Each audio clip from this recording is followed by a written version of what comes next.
А в моем дурдоме, как всегда, весело. Шаранчик, 19-й год, бензиновый, как ни странно. Явно не таксистская машина. В общем, приехала она после AA с диагнозом, что, возможно, инжектор. Поменены свечи и катушка. Ну, инжектор так инжектор. Надо проверять, смотреть. Катушка старая стоит. Кручиваю свечу. Свечка вроде новенькая такая. Видно, что она не сильно хоженая.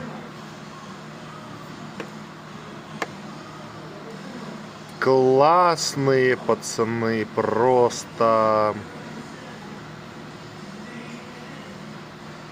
Думаю, хорошо, что мне тогда в AA не взяли. Или нет. Боже, тоже бы так отупел. Такая вот история.